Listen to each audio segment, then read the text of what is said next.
بسم اللہ الرحمن الرحیم ورحمۃ اللہ وبرکاتہ۔ ان الحمد للہ نحمده ونستعینه ونستغفره ونعوذ باللہ من شرور انفسنا وسیئات اعمالنا من يهده الله فلا مضل له ومن يضلل فلا هادي له واشهد ان لا اله الا الله وحده لا شريك له واشهد ان محمدا عبده ورسوله اما بعد فان خير الحديث كتاب الله وخير الهدي هدي محمد صلى الله عليه وسلم وشر الامور محدثاتها وكل محدثة بدعة وكل بدعة ضلالة وكل ضلالة في النار۔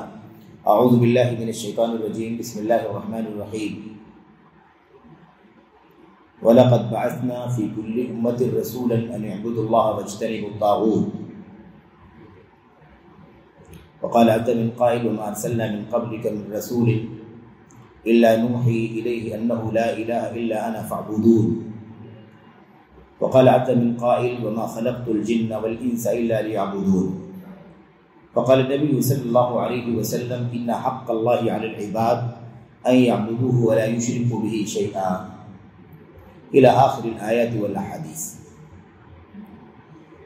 ادارہ دعوت القرآن والسنہ کے قابل احترام ذمہ داران، یہ عظیم الشان جامع مسجد اہل حدیث جفلون میں، اس میں ہم سب اللہ کے فضل و کرم سے، اس کی توفیق سے حاضر ہیں۔ اس کے منتظمین، اس کے ذمہ داران، اسی طرح سے اس جامع مسجد کے محترم امام و خطیب، یہاں کے قابل احترام بزرگوں، اہل علم دعات، اسی طرح سے حوصلہ مند نوجوانوں، قابل احترام ماؤں اور بہنوں، عزیز بچوں، اللہ تبارک و تعالیٰ کے فضل و کرم سے، اس کی توفیق سے ایک بار پھر آپ تمام احباب سے ملاقات کا شرف حاصل ہو رہا ہے۔ اللہ سے دعا کرتا ہوں کہ اللہ عز و جل مجھے اور آپ کو اس ملاقات میں اللہ کے کلام کی چند آیات، اسی طرح سے نبی کریم صلی اللہ علیہ وسلم کی احادیث کی روشنی میں، سلف امت کی سیرت کی روشنی میں کچھ باتیں اللہ تعالیٰ کی توحید کے حق سے متعلق عرض کرنے کی توفیق عطا فرمائے، اور اللہ تبارک و تعالیٰ ہم سبوں کو اللہ کی توحید کے مقام کو، اس کی عظمت کو، اس کی اہمیت کو سمجھنے کی توفیق بخشے، اور اللہ تبارک و تعالیٰ ہمیں اور آپ کو اسی کے مطابق اپنے عقیدے کی اصلاح کرنے کی، اسی پر استقامت کی توفیق بخشے، آمین یا رب العالمین۔ اللہ تبارک و تعالیٰ کی توحید کا مقام، اس کی عظمت کیا ہے؟ اللہ تعالیٰ کی توحید کی جب بات آتی ہے تو سب سے پہلے ہمیں یہ جاننا ضروری ہوتا ہے کہ توحید ہے کیا، توحید کا معنی کیا ہے۔ آپ تھوڑی دیر کے لیے سوچ سکتے ہیں کہ کیا توحید کا معنی بھی بتانا ضروری ہے؟ کیا توحید کا معنی ہم نہیں جانتے ہیں، لیکن کبھی ایسا ہوتا ہے کہ کوئی نہیں جاننے والا یا توحید کا معنی صحیح نہ جاننے والا کوئی بات آپ کے سامنے کہہ دے، توحید کے نام پر آپ کو بتلا دے، تو چونکہ آپ وہ نہیں جانتے ہیں کہ توحید کا صحیح معنی جو نہیں ہے، غلط معنی جو ہے، یا کما حقہ توحید کا معنی جو ہونا چاہیے کتاب و سنت کی روشنی میں، وہ معنی آپ کے سامنے بیان کر دے، تو آپ اپنی توحید اور اس غلط معنی کے بیچ میں خلط ملط کر دیں۔ اس لیے ضروری ہوتا ہے کہ ہم توحید کا صحیح معنی بھی جانیں، اور توحید کا جو غلط معنی پایا جاتا ہے اسے بھی جانیں، تاکہ ہم اور آپ کہیں انجانے میں، لا علمی میں، غفلت میں توحید کا وہ معنی نہ سمجھ لیں، یا کسی کے سمجھانے سے اسی معنی پر اکتفا نہ کر لیں جو معنی توحید کا درست نہیں ہے، مکمل نہیں ہے، ناقص ہے۔ تو یہ ایک مسئلہ ہے۔ تو سب سے پہلے یہ ضروری ہے کہ توحید کا معنی ہم بطور تذکیر، بطور یاد دہانی آپ کے سامنے پیش کر دیں، اور اللہ کے نبی صلی اللہ علیہ وسلم صحابہ کرام سے، ان صحابہ کرام کے سامنے جو صحابہ آپ کی تربیت میں رہ کر توحید خالص کے علم سے بہرہور ہو چکے تھے، توحید خالص کی زندگی گزار رہے تھے، توحید خالص کے تقاضوں کو پورا کر رہے تھے، اور توحید خالص کے خلاف جو چیزیں ہیں اسے بھی وہ جانتے تھے۔ ان صحابہ کے سامنے بھی آپ نے ایک بار نہیں بار بار توحید کا ذکر فرمایا ہے۔ تو توحید ایک مضمون ہی ایسا ہے، اللہ تبارک و تعالیٰ کی توحید یعنی اللہ تبارک و تعالیٰ کو اس کے تمام تر حقوق میں، اس کی تمام تر خصوصیات میں اکیلا ماننے کا عقیدہ۔ جتنی خصوصیات قرآن میں اللہ تبارک و تعالیٰ کی ہیں، جتنی خصوصیات سنت رسول صلی اللہ علیہ وسلم میں اللہ تبارک و تعالیٰ کی ہیں، ان تمام خصوصیات کا اکیلا حقدار اللہ تبارک و تعالیٰ کو ماننا، اس اعتبار سے کہ اس میں سے کسی بھی چیز میں کوئی بھی چھوٹا بڑا اللہ تعالیٰ کا شریک نہیں ہے۔ تو افراد اللہ تعالی فی خصائصہ من الربوبیہ والالوہیہ والاسماء والصفات، اللہ تبارک و تعالیٰ کو اس کی خصوصیات میں اکیلا ماننا۔ جو خصوصیات ہیں وہ اللہ ہی کی ہیں، اس میں اللہ تعالیٰ کے سوا کوئی ساجی نہیں ہے۔ اور یہ تین چیزیں ہیں، تین پہلو ہیں اللہ تعالیٰ کے خصوصیات کے، تین پہلو ہیں جس میں اللہ تبارک و تعالیٰ کو ہمیں اکیلا تسلیم کرنا ہے، کسی بھی طرح کی شراکت نہیں، کسی بھی طرح کی ساجھیداری نہیں، کسی بھی طرح کی پارٹنرشپ نہیں۔ ایک ذرہ بھی پارٹنر بنا لینا ایسے ہی جرم ہے جیسے پورا پورا حق اللہ تبارک و تعالیٰ کا چھین کر کے کسی اور کو دے دینا۔ کوئی فرق نہیں ہے، اللہ کے حق میں کسی چھوٹے کو شریک کیا جائے تو بھی وہی جرم ہے، جو کسی بڑے کو شریک کیا جائے تو جرم ہے۔ چھوٹے بڑے ادنا اعلیٰ کا کوئی بھی فرق اللہ تبارک و تعالیٰ کی توحید کے حق میں نہیں ہے۔ میرے بھائیوں، اللہ تعالیٰ کو ہمیں ایک تسلیم کرنا ہے اللہ کی خصوصیات میں۔ وہ خصوصیات کون سی ہیں؟ بڑے پیمانے پر موٹی موٹی جو جڑ کی باتیں ہیں وہ تین چیزیں ہیں۔ ایک تو ہمیں یہ تسلیم کرنا ہے، اس بات کا اقرار کرنا ہے، اس بات کا اعتراف کرنا ہے کہ اللہ تبارک و تعالیٰ کی بندگی کا، اللہ تعالیٰ کی بندگی کا جتنا کام قرآن میں بتایا گیا ہے، اللہ تعالیٰ کی عبادت کا جتنا کام اللہ کے نبی کی حدیثوں میں بتلایا گیا ہے، ان میں سے کوئی بھی کام اللہ کے سوا کسی اور کے لیے نہیں ہونا چاہیے۔ یعنی اللہ تعالیٰ کی عبادت میں اللہ تعالیٰ کے ساتھ کسی کو شریک نہیں بنانا ہے۔ ساری عبادتیں زبان سے ہونے والی عبادتیں ہوں، عمل سے ہونے والی عبادتیں ہوں، ہے کہ نہیں، ظاہر میں دکھائی دینے والی عبادتیں ہوں یا پوشیدہ عبادتیں ہوں، یہ ساری کی ساری عبادتیں اللہ تبارک و تعالیٰ کے لیے خاص ہیں۔ اور عبادت کیا ہے؟ جو اللہ کے کلام میں، اللہ کے نبی صلی اللہ علیہ وسلم کی سنت میں بتلا دیا گیا کہ اس سے اللہ تبارک و تعالیٰ راضی ہوتا ہے، اللہ تعالیٰ اس سے خوش ہوتا ہے، اللہ اس کام کو پسند کرتا ہے، اللہ اس کام سے محبت کرتا ہے، ان سارے کاموں کو، چاہے وہ کام زبان سے ہوں، عمل سے ہوں، دل سے ہوں، ظاہر میں ہو، پوشیدہ ہو، اس سارے کے سارے کام اللہ کے لیے کرنا، یہ اللہ تعالیٰ کی عبادت ہے۔ اور اس میں کسی کو ساجی بنانا، شریک بنانا، حصے دار بنانا، یہ ہمارے لیے جائز نہیں ہے بلکہ حرام ہے۔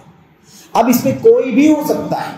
اللہ تعالیٰ کا حق سجدہ ہے، اللہ تعالیٰ کا حق رکوع ہے، اللہ تعالیٰ کا حق دعا ہے، اللہ تبارک و تعالیٰ کے حقوق ایسے بے شمار ہیں، ان میں سے کوئی بھی کام کسی غیر اللہ کے سوا کے لیے ہم اگر سوچیں، بولیں، کریں تو ایسی صورت میں ہم اللہ کی توحید کا حق پامال کرنے والے ہو جائیں گے۔ سجدہ اللہ کے لیے ہونا چاہیے۔ اگر ہم نے سجدہ اللہ کے سوا کسی اور کا کیا تو یہ وہ خصوصیت ہے جو اللہ کے ساتھ خاص ہے۔ ہم نے سجدے کا یہ خاص حق جو اللہ تبارک و تعالیٰ کا ہے، یہ ہم نے اللہ تعالیٰ کے سوا کسی اور کو بھی دے دیا۔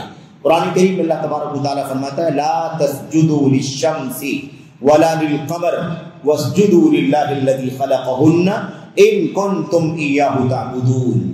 اللہ فرماتا ہے نہ تم سورج کا سجدہ کرو، نہ تم چاند کا سجدہ کرو، بلکہ اس اللہ کا سجدہ کرو جس نے ان سب کو پیدا کیا ہے، جس نے سورج کو، چاند کو، ستاروں کو، زمین، آسمان، دریا، پہاڑ، سمندر، جاندار، بے جان، انسان، جنات، چرند، پرند، حیوانات، جمادات، نباتات، سب کو اللہ تبارک و تعالیٰ نے پیدا کیا ہے۔ اس لیے ان میں سے کسی کا سجدہ نہ کرو دو بڑی بڑی مخلوقات کا نام لے لیا گیا. سورج جس کو ہر چھوٹا بڑا اپنی آنکھوں سے دیکھتا ہے اس سے فائدہ اٹھاتا ہے. چاند جس کو ہر ایک دیکھتا ہے اس سے فائدہ اٹھاتا ہے. اس میں عالم جاہل چھوٹا بڑا دیہاتی شہری کوئی فرق نہیں, ہر آدمی جانتا ہے. دو بڑی مخلوق کا نام لے لیا گیا. ان کا سجدہ نہیں کرنا, یعنی نہ ان کا کرنا نہ ان کے علاوہ کسی اور کا کرنا. جو ان کی طرح سے بڑی مخلوقات ہیں یا چھوٹی چھوٹی مخلوقات ہیں, کسی کا بھی سجدہ نہیں کرنا. اللہ کے لیے سجدہ کرو جس نے ان سب کو پیدا کیا ہے. اللہ فرماتا ہے ان کنتم ایاہ تعبدون, اگر تم واقعی اسی اللہ کی عبادت کرنے والے ہو تو تم کو صرف اللہ کا سجدہ کرنا چاہیے, کسی اور کا سجدہ نہیں کرنا چاہیے. تو ایک مثال ہے کہ عبادت کا کوئی کام رکو اللہ کے لیے ہونا چاہیے, کسی اور کے لیے کرنا کیا ہے؟ یہ اللہ تبارک و تعالیٰ کا حق مارنا ہے, ظلم کرنا ہے. اس لیے یہ کسی اور کے لیے روا اور جائز نہیں ہے. آج آپ دنیا کا جائزہ لے کر کے دیکھیں کہ اللہ فرماتا ہے سورج چاند کا سجدہ نہ کرو, اللہ کی مخلوقات کا سجدہ نہ کرو, صرف اللہ کا سجدہ کرو جس نے ان سب کو پیدا کیا. تو یہ ساری چیزیں مخلوق ہیں, سجدہ خالق کا ہوگا, مخلوق کا سجدہ نہیں ہوگا. لیکن نہ جانے کتنی جگہوں پر اللہ کی اس بنائی ہوئی زمین کے اوپر, اس آسمان کی چھت کے نیچے, اسی اللہ تبارک و تعالیٰ کے, اللہ تبارک و تعالیٰ جو خالق و مالک ہے, اللہ تبارک و تعالیٰ کو چھوڑ کر اس کی اسی دھرتی پر اللہ کے پیدا کیے ہوئے اللہ کی مخلوق کا سجدہ کیا جاتا ہے. کوئی کسی شجر کا سجدہ کر رہا ہے, کوئی شمس و قمر کا سجدہ کر رہا ہے, کوئی کسی حجر کا پتھر کا سجدہ کر رہا ہے, کوئی کسی قبر کا سجدہ کر رہا ہے. دنیا کے اندر نہ جانے کتنے مظاہر آپ کو ملیں گے اللہ تبارک و تعالیٰ کے حق عبادت میں دوسروں کو شریک کیا جا رہا ہے. تو یہ ایک پہلو ہو گیا کہ عبادت کا حق جو اللہ کے ساتھ خاص ہے, اس میں کسی اور کو ساجی نہیں بنانا, اس میں اللہ کو اکیلا ماننا کہ اس میں کوئی اور ساجیدار نہیں ہے. دوسرا پہلو کیا ہے اللہ تعالیٰ کو ایک ماننے کا؟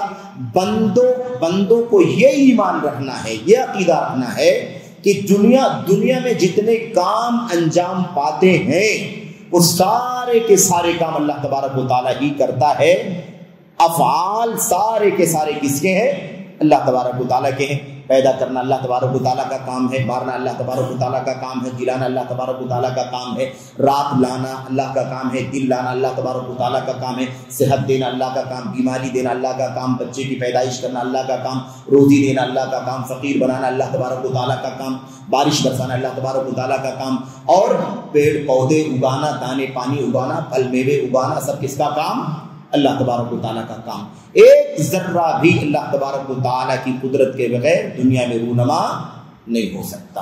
تو اللہ تعالیٰ کے کاموں میں اللہ تبارک و تعالیٰ کو ایک ماننا, اللہ تعالیٰ کے کاموں میں اللہ تعالیٰ کو اکیلا ماننا کہ یہ کام اللہ کے ہیں اور اللہ ہی کے پاس اس کا حق, اللہ ہی کے پاس اس کی قوت ہے, کوئی اور یہ کام نہیں کر سکتا. پہلے والی جو بات تھی بندوں کے کام جو عبادت والے ہیں اس کا حقدار صرف اور صرف اللہ تبارک و تعالیٰ. اسی کو علماء کیا کہتے ہیں؟ اللہ تبارک و تعالیٰ کے کاموں میں اللہ کو اکیلا ماننا اور بندوں کی طرف سے اللہ کی عبادت کے کاموں میں اللہ تبارک و تعالیٰ کو اکیلا ماننا. تو یہ دو چیزیں ہو گئی. پہلے والے کا نام توحید عبادت ہے, توحید الوہیت ہے, دوسری والے کا نام توحید ربوبیت ہے. معبود کی حیثیت سے, عبادت کرنے کے اعتبار سے اللہ تبارک و تعالیٰ اکیلا ہے اور رب ہونے کے اعتبار سے اللہ تبارک و تعالیٰ اکیلا ہے. تیسری جو بات باقی بچتی ہے, تیسرا جو پہلو ہے وہ ہے کہ جتنے نام اللہ تبارک و تعالیٰ کے قرآن میں آئے ہیں, حدیثوں میں آئے ہیں, جتنی صفات اللہ تبارک و تعالیٰ کی آئی ہیں, جتنی خوبیاں اللہ تبارک و تعالیٰ کی آئی ہیں, اب کتنی ہیں؟ ان گنت خوبیاں ہیں, ان گنت نام ہیں, ہم گن نہیں سکتے, شمار نہیں کر سکتے اللہ تبارک و تعالیٰ کے ناموں کو, اللہ کی خوبیوں کو, اللہ کی صفات کو. اور یہ سارے نام کمال کے نام ہیں, یہ ساری صفتیں کمال کی صفات ہیں, اس میں کوئی کمی نہیں, اس میں کوئی عیب نہیں, اس میں کوئی خلل نہیں. اللہ تبارک و تعالیٰ مثال کے طور پر غنی ہے, عبد الغنی نام رکھتے ہیں. الغنی اللہ تبارک و تعالیٰ کا ایک نام ہے. اور صفت کیا ہے؟ مالداری کی صفت پائی جاتی ہے. اب اللہ تعالیٰ کی مالداری کیسی مالداری ہے؟ ایسی مالداری ہے جس میں کوئی ایک ذرہ بھی کمی کا نہیں پایا جاتا. ہم میں سے بہت سارے لوگ مالدار ہیں جن کے پاس مال ہے, لیکن ان کی مالداری کمی والی مالداری ہے. ان کے پاس مال ہے پھر بھی وہ محتاج ہے, ان کے پاس مال ہے پھر بھی ان کو ضرورت ہے, ان کے پاس مال. تو مالداری بندوں کی جو ہے وہ ناقص مالداری ہے. اللہ تبارک و تعالیٰ کی مالداری کیسی ہے؟ ایک دم کمال کی مالداری.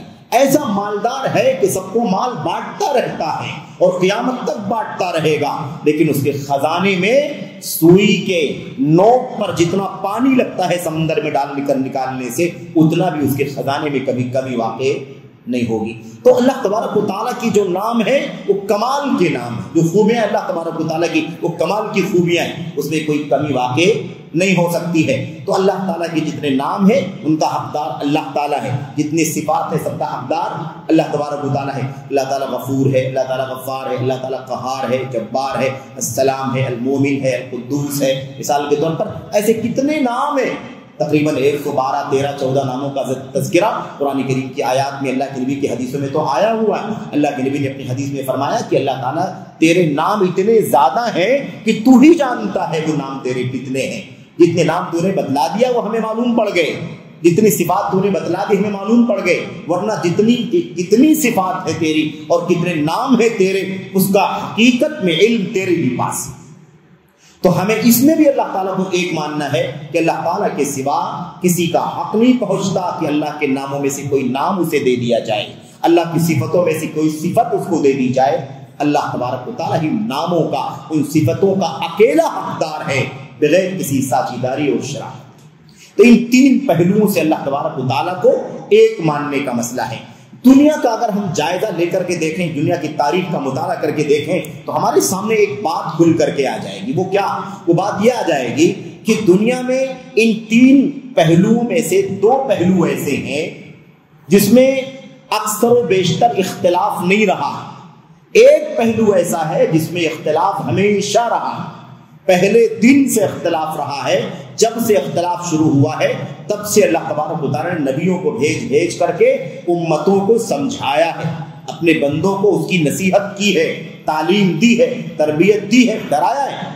مثال کے طور پر وہ کیا ہے؟ وہ ہم نے تین قسمیں پڑھی ہیں اللہ تعالیٰ کو ایک ماننے کی۔ ایک تو عبادت اللہ تعالیٰ کی اکیلے ہوگی، اس میں کوئی حقدار نہیں ہے۔ دوسرا، جتنے کام دنیا میں ہوتے ہیں وہ اللہ کرتا ہے، کوئی اور اس کے اندر ساجی نہیں ہے۔ تیسری چیز، جتنے نام اور صفات ہیں وہ صرف اللہ تبارک و تعالیٰ کے ہیں، کسی اور کا اس کے اندر حق نہیں بنتا۔ جو پہلے والی بات ہے نا، عبادت صرف اللہ کی ہوگی، رکوع صرف اللہ کا ہوگا، سجدہ صرف اللہ کا ہوگا، دعا صرف اللہ کے سامنے ہاتھ اٹھا کر کے کی جائے گی، خوف اللہ سے کیا جائے گا، امید اللہ سے لگائی جائے گی، استغاثہ اللہ سے کیا جائے گا، فریاد اللہ سے کیا جائے گا، پناہ اللہ سے مانگی جائے گی، استعانت اللہ تبارک و تعالیٰ سے کی جائے گی، خشیت اللہ تبارک و تعالیٰ سے ہوگی۔ یہ سب کی سب عبادات ہیں، اور یہ ساری کی ساری عبادات صرف اور صرف اللہ تبارک و تعالیٰ کے لیے۔ یہ ایسا مسئلہ ہے جس میں سب سے پہلے دنیا میں اختلاف ہوا، اور 1000 سال کے بعد آدم علیہ السلام کی پیدا کیے جانے کے 1000 سال تک تو کوئی جھگڑا نہیں تھا، سب واقعی اللہ ہی کی بندگی، اللہ ہی کو رب ماننا، اللہ ہی کے اسماء و صفات کو تسلیم کرنا، یہ چل رہا تھا۔ لیکن 1000 سال کے بعد دنیا میں ایک مسئلہ پیدا ہوا، اور اس مسئلے کے پیدا ہونے کے بعد سے اللہ کا یہ حق بگاڑ دیا گیا۔ اس میں اولیاء کو شامل کر دیا گیا، اس میں نیک لوگوں کو شامل کر دیا گیا، اس میں بزرگوں کو شامل کر دیا گیا۔ وہ حضرت نوح علیہ السلام کی قوم ہے، جس کے بارے میں اللہ تبارک و تعالیٰ نے سورہ نوح کے اندر تفصیل سے بیان فرمایا ہے۔ لا تذرن آلهتكم ولا تذرن ودا ولا سواعا ولا يغوث ويعوق ونسرا۔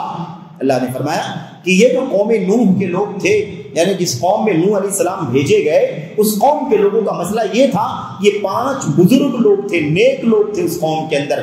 جب یہ دنیا سے چلے گئے، وفات ہو گئی ان کی، تو شیطان نے بہکا کر کے ان سب کی پوجا کرنے پر، عبادت کرنے پر قوم کے لوگوں کو لگا دیا۔ یہ جو لوگ ہیں ان کی پوجا کرو، ان کی عبادت کرو، ان سے قریب ہونے کی کوشش کرو، جب تم ان سے قریب ہوگے تو یہ تم کو اللہ سے قریب کر دیں گے۔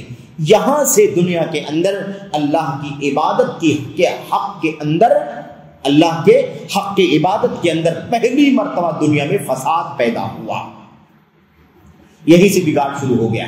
بہرحال یہاں پر ابھی یہ بات روک دیتے ہیں، ہمیں بات کیا کرنی تھی؟ اللہ کی توحید کا معنی کیا ہے؟ یہی اللہ تعالیٰ کی توحید کا معنی ہے۔ اور جب اللہ تبارک و تعالیٰ فرماتا ہے، اللہ تعالیٰ فرماتا ہے وَمَا خَلَقْتُ الْجِنَّ وَالْإِنسَ إِلَّا لِيَعْبُدُونَ، میں نے جنوں کو اور انسانوں کو صرف اور صرف اسی لیے پیدا کیا ہے کہ وہ صرف میری ہی عبادت کریں۔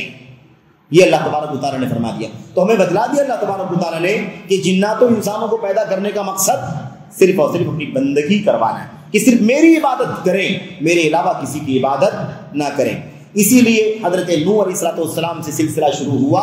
اب جس قوم میں اللہ کی توحید عبادت کا حق پامال کیا گیا، جہاں جہاں غیر اللہ کے سامنے عبادت کی گئی، سجدہ کیا گیا کسی کا اور کا، رکوع کیا گیا کسی اور کے سامنے، دعا کے لیے ہاتھ اٹھایا گیا کسی اور کے سامنے، روزی مانگنے کے لیے کسی اور کے سامنے گئے، مالداری مانگنے کے لیے کسی اور کے سامنے گئے، اولاد مانگنے کے لیے کسی اور کے سامنے گئے، جہاں جہاں جب مسئلہ پیش آیا تب اس قوم میں اللہ تبارک و تعالیٰ نے رسول کو بھیجا. جاؤ سمجھاؤ، یہ دیکھو ان کو یہ لوگ میرے ساتھ میرے حق میں دوسرے کو شریک کر رہے ہیں، یہ جاؤ سمجھاؤ، ان لوگوں نے میرا حق کی عبادت دوسروں کو دے دیا ہے، میری عبادت میں دوسروں کو پارٹنر بنا دیا ہے. یہ دیکھو اولاد دینے والا میں ہوں، یہ دیکھو مالداری دینے والا میں ہوں، ان لوگوں نے دوسروں سے مانگنا شروع کر دیا. یہ دیکھو سجدہ میرا ہونا چاہیے، ان فلاں پتھر کے سامنے، فلاں دیوی دیوتا کے سامنے سجدہ ہو رہا ہے، فلاں شمس و قمر کے سامنے سجدہ ہو رہا ہے، فلاں قبر کے سامنے سجدہ ہو رہا ہے، فلاں ولی کے سامنے سجدہ ہو رہا ہے، فلاں نبی کے مدار پر سجدہ ہو رہا ہے. جاؤ سمجھاؤ ان کو دوبارہ لوٹاؤ تاکہ اللہ کی سچی عبادت کرنے کی طرف لوٹ آئیں. یہ سارے انبیاء اسی کام کے لیے دنیا میں بھیجے گئے. میں ابھی اس پر بات کروں گا انشاءاللہ تبارک و تعالیٰ. یہ ہو گیا توحید کا اصل معنی. اصل معنی کیا ہے اللہ کی توحید کا؟ کہ عبادت صرف اللہ کی ہوگی، رب صرف اللہ ہے، عبادت صرف اللہ کی ہوگی، اور جتنے نام اور صفات ہیں وہ صرف اللہ کے لیے خاص ہیں. لیکن افسوس کے ساتھ یہ بھی کہنا پڑتا ہے کہ اس توحید کے سچے معنی کے بعد، حقیقی معنی کے بعد، ایسا بھی اس امت کے اندر مسئلہ ہے کہ بہت سارے لوگوں نے اس توحید کے حقیقی معنی کو نہیں سمجھا، بلکہ دوسرے معنی کی طرف چلے گئے. میں صرف اشارہ کروں گا تاکہ آپ جانیں کہ آج بھی توحید کے معنی کے اندر بگاڑ موجود ہے. توحید میں بگاڑ موجود ہے، توحید کے اندر فساد موجود ہے. اور اللہ سے ہم سب دعا کریں کہ اللہ عز و جل ہم کو، آپ کو، سب کو، اور جتنے لوگ توحید کے ان فاسد معنوں میں مبتلا ہیں، اللہ تعالیٰ انہیں ان سب کو تائب ہو کر کے نکل کر کے اس سچی توحید جو اللہ کی کلام نبی کے فرمان میں ہے، اس توحید پر آنے کی توفیق عطا فرمائے.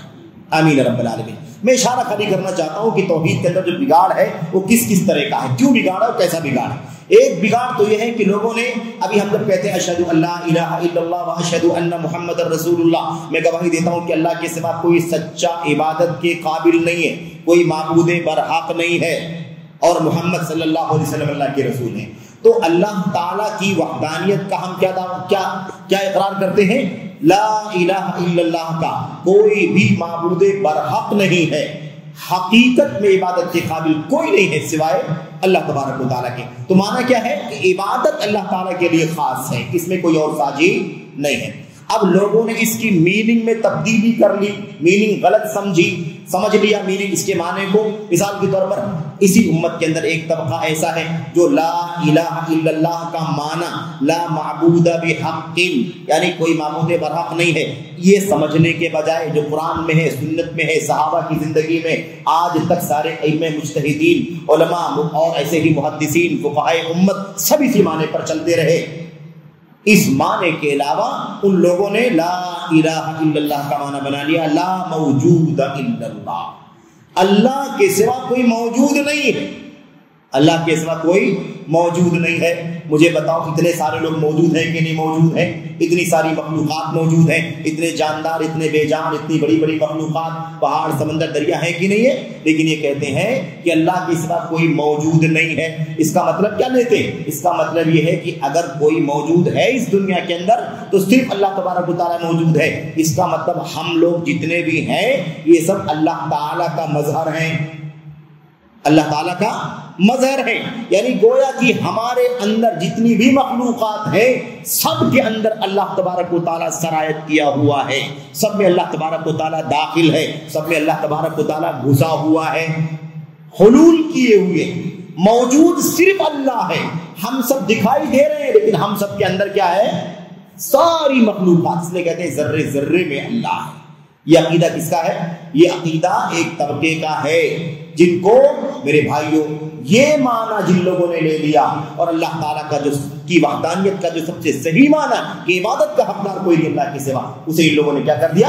فراموش کر دیا۔ اب آپ سوچئے کہ ہم یہ اقرار کرتے ہیں کلمے کے اندر کہ اللہ کے سوا کوئی سچا معبود نہیں ہے، اکیلا ہے وہ، اور اس کا معنی کیا نکلا؟ لا موجودہ اگر لے لیا جائے اس کا معنی یہ نکلا کہ جتنے لوگ دکھائی دے رہے ہیں سب اللہ تبارک و تعالیٰ ہے۔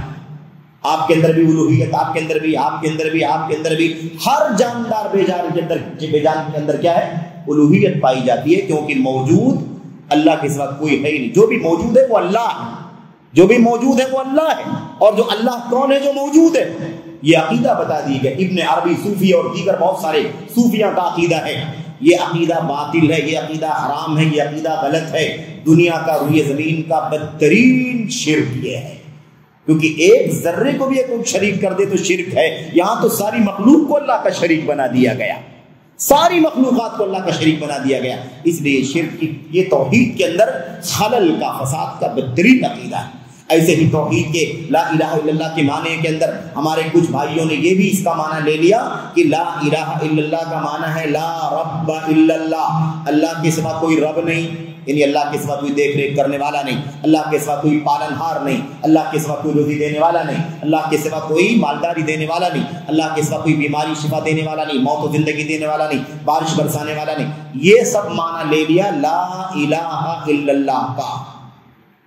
اس میں تو کسی کا اختلاف نہیں ہے، اس سے کس کو اعتراض ہے؟ ابو جہل بھی اس بات کو مانتا تھا کہ رب اللہ کے سوا کوئی نہیں، دیکھ ریکھ کرنے والا اللہ کے سوا کوئی نہیں، بارش برسانے والا اللہ کے سوا کوئی نہیں۔ کشتی جب ڈوبنے لگتی تھی، ہچکولے کھانے لگتی تھی، تو اس وقت وہ جانتے تھے کہ اس کشتی کو باہر نکالنے والا اللہ کے سوا کوئی نہیں۔ مسئلہ کہاں تھا؟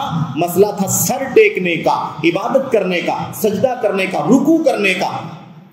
جو عبادت کے کام ہیں ان کاموں کو وہ اللہ کے سوا اپنے دیوی دیوتاؤں کے سامنے جا کر کیا کرتے تھے، لات کے سامنے، منات کے سامنے، عزا کے سامنے، ہبل کے سامنے، دیوی دیوتاؤں کے سامنے جا کر کے وہ عبادت کے کام کیا کرتے تھے۔ تو اب اگر کوئی کہتا ہے کہ لا الہ الا اللہ کا معنی ہے اللہ کے سوا کوئی رب نہیں، تو یہ بتانے کا فائدہ کیا ہے؟ رب تو ویسے بھی سارے لوگ مانتے ہیں۔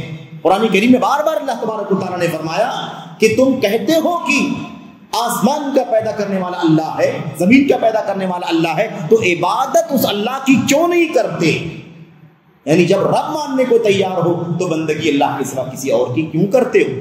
یہ بات تو اللہ نے بار بار سمجھائی ہے قرآن کریم کے اندر، یعنی ربوبیت کو دلیل بنا کر کے اللہ ہی کی اکیلے بندگی ہونی چاہیے، یہ عقیدہ سمجھایا قرآن کریم کے اندر، اللہ تبارک و تعالیٰ نے بار بار سمجھایا۔ تو ایک طبقہ ایسا ہے جو لا الہ، معبود کے بجائے معنی کیا لیتا ہے؟ رب کا معنی لیتا ہے۔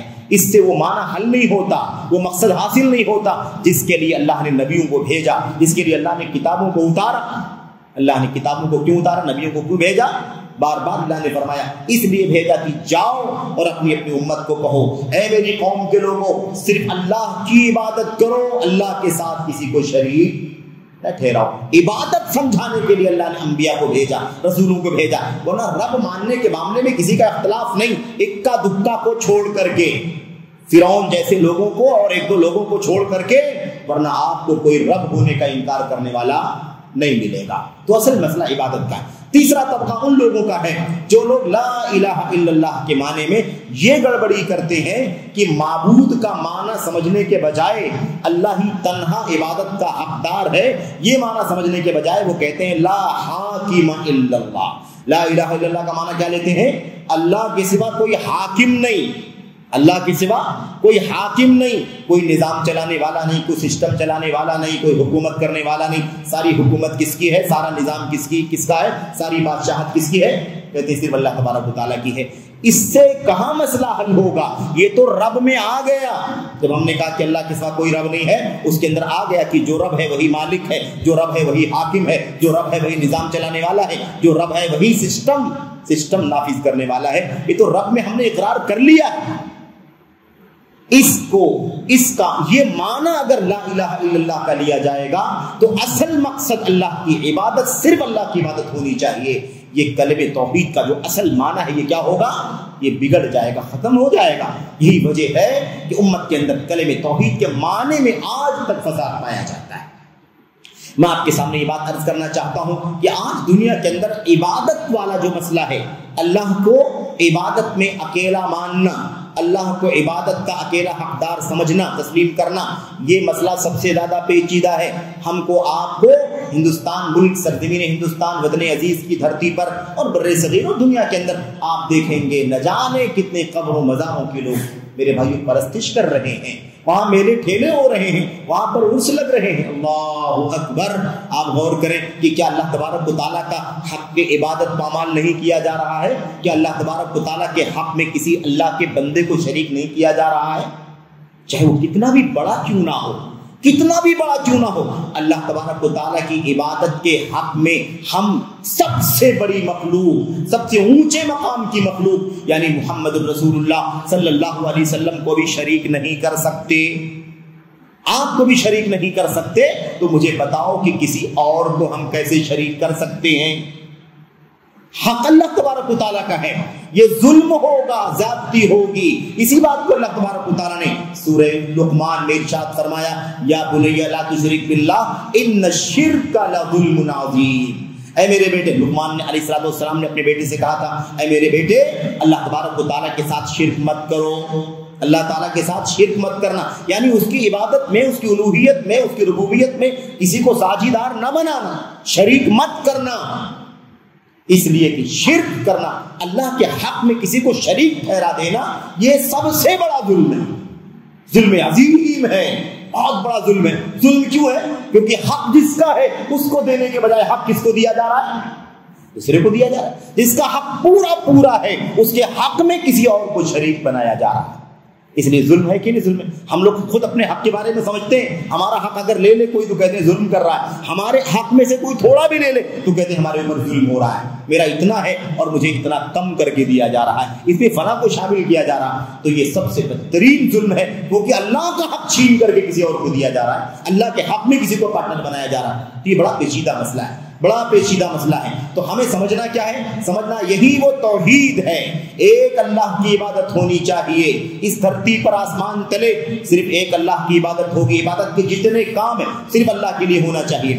یہ بڑا اہم کام ہے، سب سے اہم ہے۔ اس توحید کی بڑی عظمت ہے، بڑی اہمیت ہے۔ میں آپ کو 2-3-4 پوائنٹ میں ذرا اشارہ کرنا چاہتا ہوں، یہ توحید کیوں اہم ہے، یہ توحید کیوں امپورٹنٹ ہے، اس توحید کی عظمت اتنی زیادہ کیوں ہے۔ نمبر 1، آپ بھی سرسری طور پر گنے اور بہت ساری باتیں ہیں لیکن میں صرف اشارہ کرنا چاہتا ہوں۔ سب سے پہلی وجہ یہ ہے اس توحید کی اہمیت اور عظمت کی کہ یہ ایسی بات ہے، ایسا ٹاپک ہے جس کا تعلق کسی مخلوق سے نہیں ہے بلکہ اللہ تبارک و تعالیٰ سے۔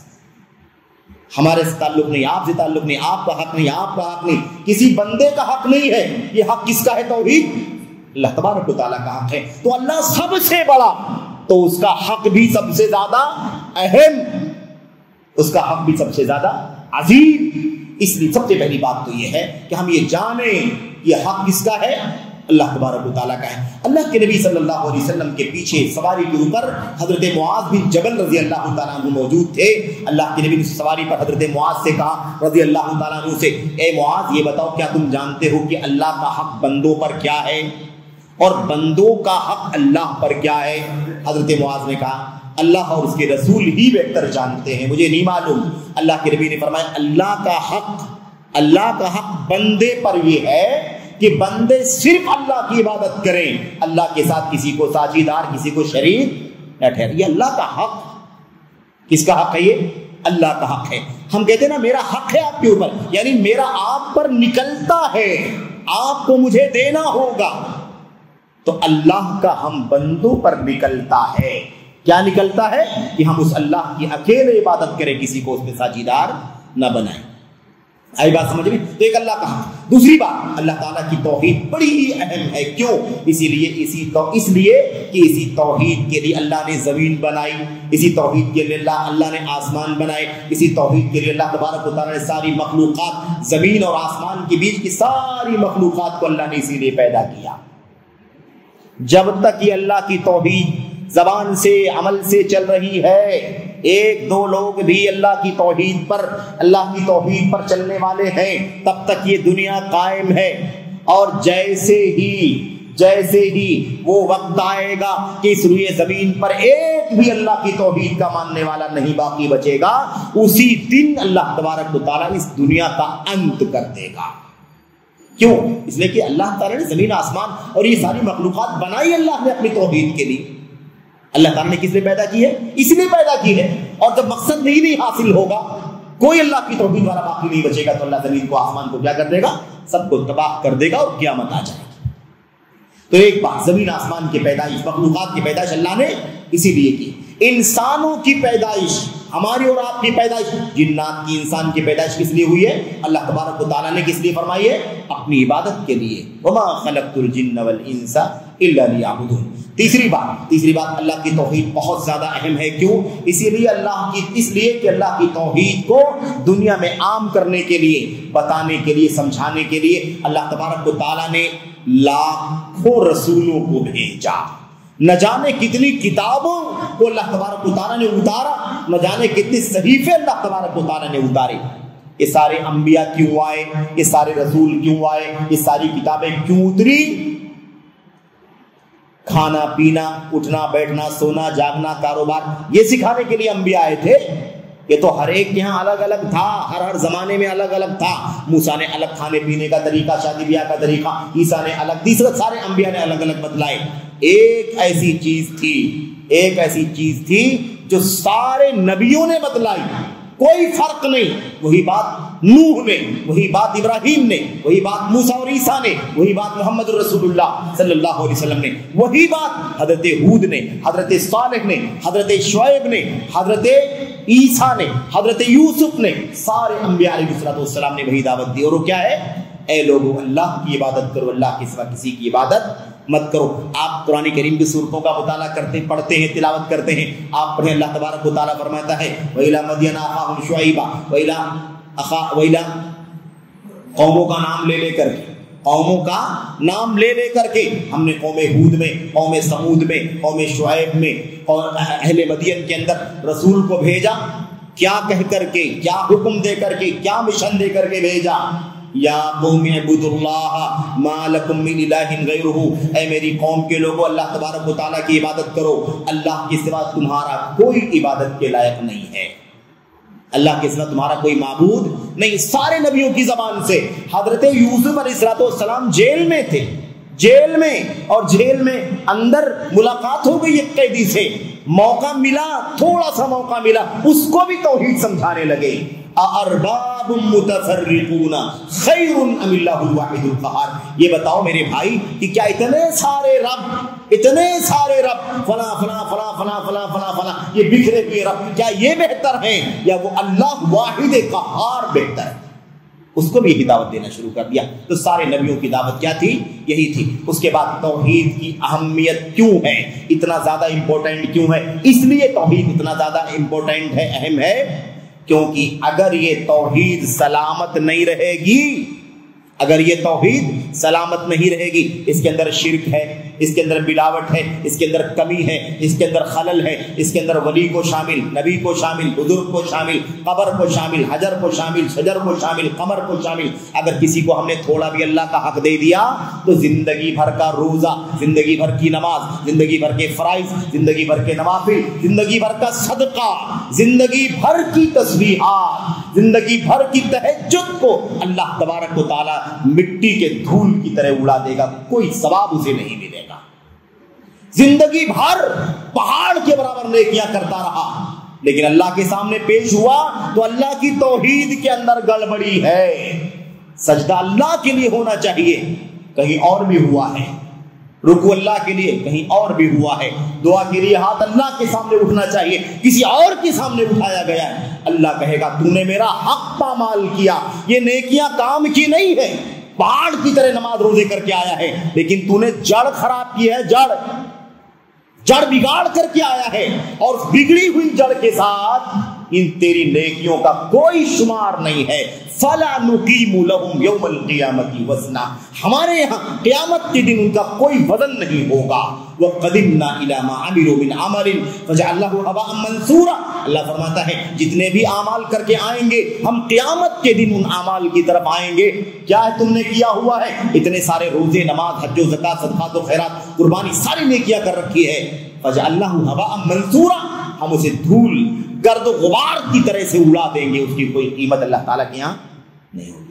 اتنا امپورٹنٹ ہے. اگر یہ گڑبڑ ہے تو ساری نیکیاں بیکار, کوئی فائدہ ہونے والا نہیں. سمجھ رہے ہیں نا؟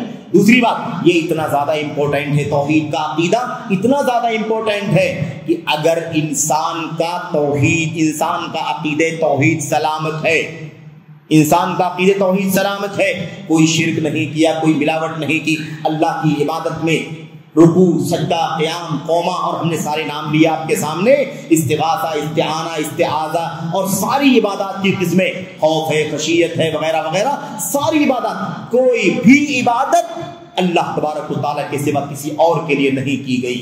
کسی بھی عبادت میں اللہ تعالیٰ کو کے علاوہ کسی کو شامل نہیں کیا گیا. ایک دم سلامت ہے, سیف ہے اللہ کی توحید کا عقیدہ. اور اس کے بعد انسان نے جو نیکیاں کیا ہے, نماز, روزے, حج و زکات, صدقات, خیرات جو کچھ کیے ہیں, اس کے اندر کمی موجود ہے. کبھی جھوٹ بھی بول دیا ہے, کبھی نماز میں دیر بھی ہو گئی ہے, کبھی روزے میں خلل بھی کر دیا ہے, کبھی کوئی خیانت کر دی ہے, کبھی کوئی چوری کر لیا ہے, کبھی کوئی اور گناہ کا کام کر دیا ہے. لیکن اللہ کی توحید سلامت لے کر کے اللہ کے سامنے آئیں گے تو اللہ تبارک و تعالیٰ اس توحید کی سلامتی کی وجہ سے اعمال میں ہونے والی کوتاہیوں کو بھی معاف فرما دے گا. اگر یہ سلامت ہے تو اعمال کی کمیوں کو اللہ تبارک و تعالیٰ معاف فرما دے گا, اور اگر یہ بگڑا ہوا ہے تو پہاڑوں کے برابر نیکیوں کی بھی اللہ تبارک و تعالیٰ ضائع کر دے گا. کوئی قیمت, کوئی وزن اس کا قائم نہیں کرے گا. اتنا امپورٹنٹ مسئلہ ہے. اللہ تبارک و تعالیٰ پر اللہ کے نبی علیہ الصلوۃ والسلام فرماتے ہیں, اللہ کے نبی علیہ الصلوۃ والسلام فرماتے ہیں, اور حدیث بڑی پیاری ہے. اس حدیث کے اندر اللہ کے نبی نے فرمایا, اللہ تبارک و تعالیٰ فرماتا ہے, یا ابن آدم, اے آدم کے بچے, اے آدم کی اولاد, انک ما دعوتنی ورجوتنی, تو جتنی بھی مجھ سے, جتنا بھی مجھے پکارے گا, جتنا بھی مجھ سے دعا کرے گا, مجھ سے امید لگائے گا, میں تجھے وہ سب دے دوں گا, میں تجھے وہ سب دے دوں گا. ولا ابالی, میں کوئی پرواہ نہیں کروں گا. تو جتنا مانگے گا دے دوں گا, جتنی امید لگائے گا دے دوں گا, میں تجھے بخش دوں گا, مجھے کوئی پرواہ نہیں ہے. اس کے بعد اللہ تبارک و تعالیٰ فرماتا ہے, اے آدم کے بچے, اے آدم کی اولاد, اے آدم کی اولاد, لو بلغت ذنوبک عنان السماء, اے آدم کی اولاد, اگر تیرے گناہ بڑھتے بڑھتے بڑھتے بڑھتے آسمان کی بلندی تک پہنچ جائیں. کہاں تک پہنچ جائیں؟ اللہ تعالیٰ فرماتا ہے کہ اگر تیرے گناہ اتنے زیادہ ہوں کہ وہ آسمان کے کناروں تک, بلندی تک پہنچ جائے, اور پھر تو اس کے بعد میرے سامنے آئے اور کہے, اللہ میں تجھ سے بخشش مانگتا ہوں, اتنے سارے گناہ میں نے کیا ہے, میں بخشش مانگتا ہوں, تو ایک شرط کے ساتھ کہ تو نے میرے ساتھ کسی کو شریک نہیں کیا ہے, میری عبادت میں کسی کو پارٹنر نہیں بنایا, کسی اور کے سامنے کبھی سجدہ نہیں کیا, کسی اور کے سامنے رکوع نہیں کیا, کسی اور کے سامنے کھڑا نہیں ہوا, کسی اور اللہ کے گھر کے سوا کسی گھر کا طواف نہیں کیا, کسی اور کے سامنے ہاتھ نہیں پھیلایا, کسی سے ڈرا نہیں, کسی سے فریاد نہیں کیا, کسی سے استعانت نہیں کیا, کسی سے پناہ نہیں مانگا, کسی سے امید نہیں لگائی, تو اگر یہ شرط تیرے اندر پائی جاتی ہے تو آسمان کے برابر بھی گناہ ہو جائیں گے تیرے, اور تو بخشش کا سوال کرے گا تو میں تجھے بخش دوں گا, کوئی پرواہ نہیں کروں گا. آخری بات, اللہ کے نبی صلی اللہ علیہ وسلم نے فرمایا, اللہ تبارک و تعالیٰ فرماتا ہے, اللہ تبارک و تعالیٰ فرماتا ہے, اللہ اکبر, اور بڑی عظیم الشان بات ہے. نقطہ سمجھو, توحید کتنا امپورٹنٹ ہے, یہ توحید کا عقیدہ کتنا اہم ہے, اس کا اندازہ لگاؤ اس سے. اللہ کے نبی صلی اللہ علیہ وسلم نے فرمایا, اللہ تبارک و تعالیٰ فرماتا ہے, اے آدم کے بچے, لو اتیتنی بقراب الارض خطایا, اے آدم کے بچے, اگر تو زمین کے برتن کو بھر کے, یعنی پوری زمین کو اگر ہم ایک برتن بنا لیں, ایک پیالہ بنا لیں, ایک پلیٹ سمجھ لیں, اگر زمین بھر کے گناہ لے کر کے میرے پاس آئے گا, زمین بھر کے گناہ لے کر کے میرے پاس آئے گا, لیکن ایک شرط کی, تو مجھ سے ملاقات جب کرے گا تو نے میرے ساتھ کسی کو شریک نہ ٹھہرایا ہو, کوئی بھی نبی، کوئی بھی ولی، کوئی بھی فرشتہ، کوئی بھی جن، کوئی بھی انسان، کوئی بھی دیوی دیوتا، کوئی بھی کسی کو بھی تو نے شریک نہ ٹھہرایا ہوگا اور تو زمین بھر کے گناہ لے کر کے آئے گا تو میں تیرے پاس زمین کے برتن بھر کے مغفرت اور بخشش لے کر کے آؤں گا۔ یہ اللہ تبارک و تعالیٰ کا وعدہ ہے۔ لیکن یہی یاد رہے کہ اس کے بغیر پہاڑوں کے برابر بھی نیکیاں ہماری ہوں گی تو کیا ہوں گی؟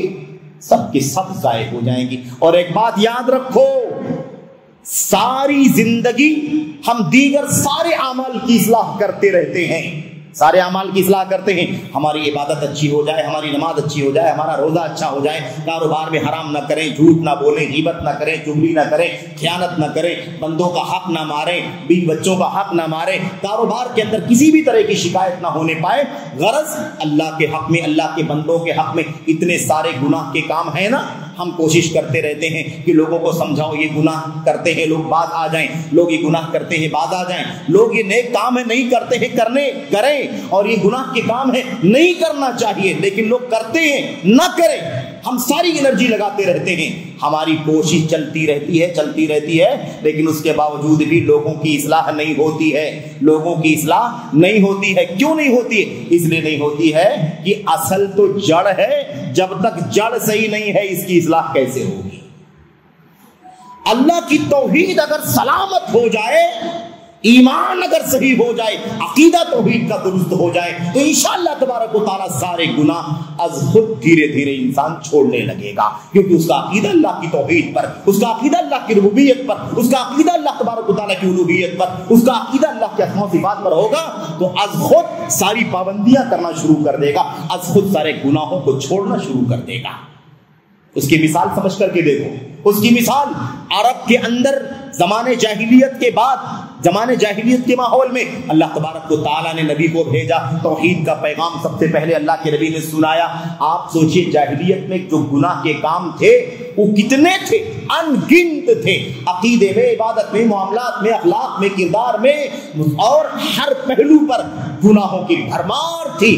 جاہلیت تو اندھیرا تھا، تاریکی تھی، لیکن اس ماحول میں اللہ کے نبی صلی اللہ علیہ وسلم نے 13 سال تک لوگوں کو توحید کی دعوت دی۔ نماز کا حکم نہیں آیا، روزے کا حکم نہیں آیا، اور شراب کی پابندی نہیں لگائی گئی، اور ساری چیزوں سے نہیں منع کیا گیا، توحید کی دعوت دی جاتی رہی۔ اسی توحید کو جب ان لوگوں نے سمجھ لیا، توحید کو سمجھ لیا، شرک سے باز آ گئے، دیوی دیوتا، اولیاء صالحین، انبیاء سب کی عبادت پرستش کرنا چھوڑ دیا، تو اس عقیدے کے صحیح ہو جانے کے بعد، ایمان درست ہو جانے کے بعد جیسے نماز کا حکم آیا، دیر نہیں لگی، سب نے بتوں کو چھوڑ کر کے رب کے سامنے اپنے سر کو، پیشانی کو جھکانا شروع کر دیا۔ شراب حرام کا اعلان ہوا، سب نے شراب کو ایک آواز پر چھوڑ دیا۔ واقعہ ہے کہ نہیں واقعہ؟ سیرت کے اندر پڑھ کر کے دیکھو تو اللہ کی توحید اگر آ جائے گی تو سارے گناہ ایسے ہی ختم ہو جائیں گے۔ ایمان کی سلامتی، توحید کی سلامتی سے ساری زندگی سنور جاتی ہے۔ توحید جب آ جاتی ہے نا انسان کے سینے میں، اس کے دل میں آ جاتی ہے تو اس کا اثر اس کے ہاتھوں پر، اس کے پیروں پر، اس کی نگاہوں پر، اس کے کانوں پر اور اس کے اعضاء اور جوارے پر جھلکتے ہیں، دکھائی دیتے ہیں۔ توحید کا اثر انسانی زندگی پر ہر جگہ دکھائی دیتا ہے، جگہ دکھائی دیتا ہے۔ میں آپ کو ایک دو باتیں پیش کر کے بات کو ختم کرنا چاہتا ہوں تاکہ گفتگو بہت زیادہ لمبی نہ ہو جائے، اور نماز کا جو ٹائم ہے تقریباً اس کے آس پاس ہم اور آپ انشاءاللہ تبارک و تعالیٰ نماز پڑھ لیں۔ دیکھیے چند حدیثوں کی طرف اشارہ کرنا چاہتا ہوں، آپ اندازہ لگائیں کہ اگر ایمان ہے تو کیسے گناہوں سے آدمی بچتا ہے، ایمان ہے تو کیسے انسان نیکیوں کی پابندی کرتا ہے، اس کا اثر کیسے انسان کی زندگی پر آتا ہے۔ اس کی مثال، بہت ساری مثالیں اللہ کے نبی علیہ السلام نے فرمایا، کئی حدیثیں ہیں، اس میں 2-4 حدیثوں کا ذکر کرتا ہوں۔ اللہ کے نبی صلی اللہ علیہ وسلم نے فرمایا، من کان یؤمن باللہ والیوم الآخر فلا یؤذی جارہ، من کان یؤمن باللہ والیوم الآخر فلیکرم ضیفہ، من کان یؤمن باللہ والیوم الآخر فلیقل خیرا او لیصمت۔ معنی کیا ہے؟ غور سے دیکھنا، جس کا اللہ تبارک و تعالیٰ پر سچا ایمان ہو، جس کا اللہ تبارک و تعالیٰ پر سچا ایمان ہو، جس کی توحید درست ہو، جس کا عقیدہ درست ہو اللہ تبارک و تعالیٰ کے بارے میں، اور آخرت کی فکر ہو، مرنے کے بعد اللہ کے سامنے آنا ہے، یہ ایمان ہو۔ دیکھا 2 باتیں کہی گئی نا، ایمان باللہ، اللہ پر ایمان صحیح معنوں میں ہو، اللہ کی توحید سلامت ہو، آخرت یعنی مرنے کے بعد اللہ کے سامنے پیش ہونے کا عقیدہ درست ہو، اسے چاہیے کہ اپنے پڑوسی کو تکلیف نہ دے، اسے چاہیے کہ کیا کرے، وہ پڑوسی کو تکلیف نہ دے، اس کو چاہیے کہ اپنے مہمان کی عزت کرے، اسے چاہیے کہ بول نہ ہو تو زبان بھلائی کے لیے کھولے ورنہ اپنی زبان کو بند رکھے۔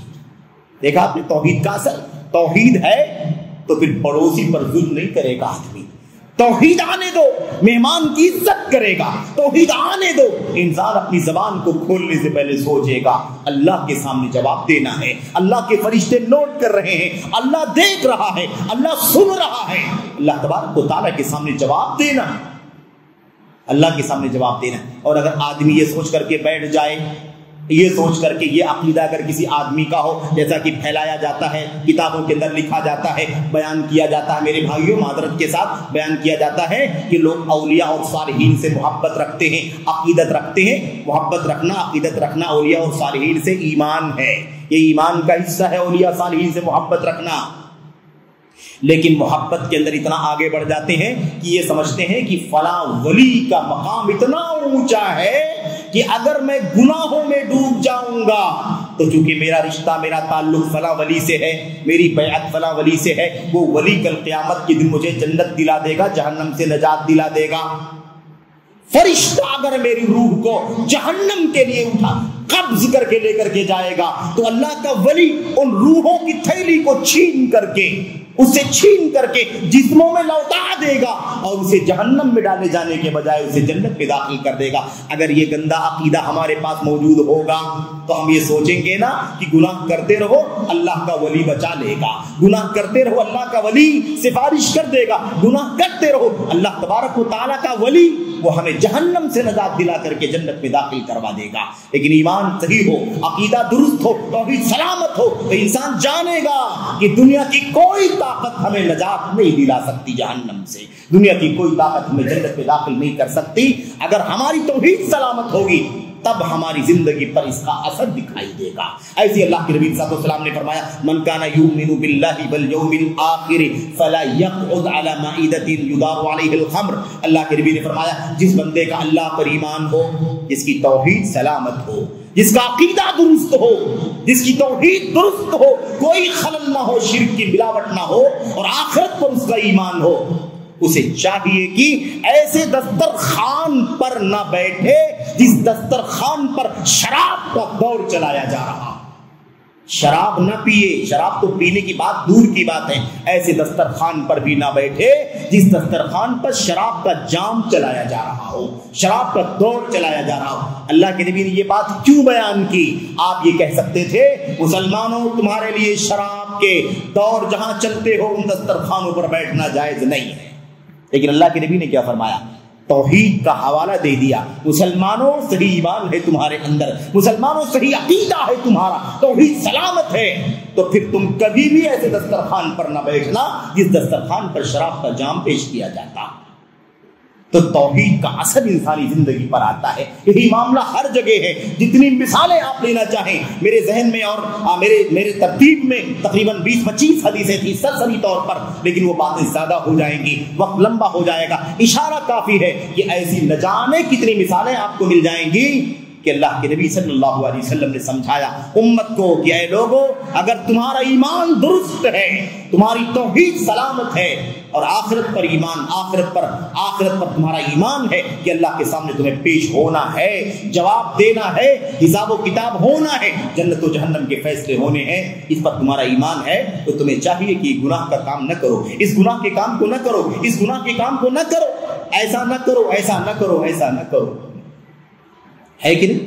اتنی ساری مثالیں حدیثوں کے اندر موجود ہیں۔ تو میرے بھائیوں، میرے بزرگوں، یاد رکھو کہ ہماری توحید اصل ہے، توحید اصل ہے، اور یہ ٹاپک کبھی بے مزہ نہیں ہونے والا ہے۔ یہ مضمون ایسا ہے نا توحید کا کبھی لذت ختم نہیں ہو سکتی ہے اس کی، کبھی اس کا مزہ ختم نہیں ہو سکتا ہے، اس کی چاشنی میں، اس کی حلاوت میں، اس کی شیرینی میں کبھی کمی نہیں آ سکتی ہے۔ کیوں؟ اس لیے کہ یہ مضمون، یہ چیپٹر اللہ رب العالمین کا ہے جو ہمارا خالق و مالک ہے۔ اور کبھی کبھی ہمارے بھائی کہتے ہیں کتنا توحید، بار بار توحید، بار بار توحید، کتنا توحید بیان کریں گے؟ میرے بھائیوں، اتنا ہلکا نہیں ہے یہ مسئلہ۔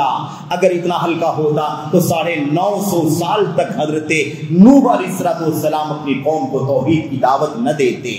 950 سال، ابھی تو ہمارے آپ کے بیچ میں 9 سال بھی نہیں ہوئے اور ہم کہتے ہیں بار بار توحید، بار بار توحید۔ اس لیے توحید، تاکہ توحید درست ہو جائے، توحید صحیح ہو جائے۔ یہی اگر بگڑی رہی تو زندگی کی ساری محنت عکارت ہو جائے گی، ساری محنتیں برباد ہو جائیں گی۔ اسی لیے ضروری ہے، میں آپ کو ایک آخری بات بیان کر کے بات ختم کرتا ہوں۔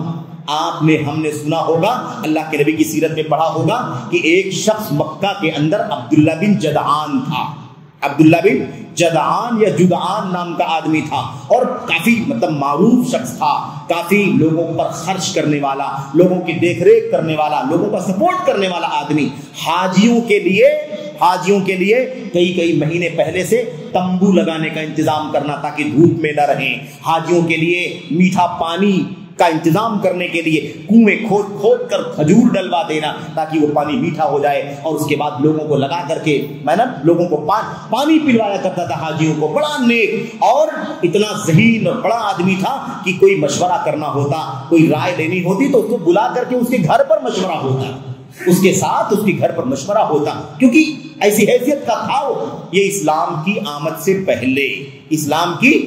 سے پہلے موت ہو گئی، اسلام نہیں لایا اور اس کی موت ہو گئی، یعنی کفر پر، شرک پر ہی وہ چلا گیا۔ وہی باپ دادا کا دین پرستش کرتا رہا، لات منات عزا وغیرہ کا موت ہو گئی۔ اللہ کے نبی صلی اللہ علیہ وسلم سے حضرت اما عائشہ صدیقہ رضی اللہ تعالی عنہا نے ایک مرتبہ پوچھا، اے اللہ کے نبی، عبداللہ بن جدعان تو بڑا نیک آدمی تھا، بڑا دین داتا، لوگوں کی دیکھ ریکھ، حاجیوں کی خدمت وغیرہ کرنے والا آدمی تھا، آپ بتائیے کہ اتنی ساری نیکیاں وہ کرتا تھا، کیا یہ نیکیاں کل قیامت کے دن اسے کام آئیں گی؟ کیا اس کی نیکیاں کل قیامت کے دن سے کام آئیں گی؟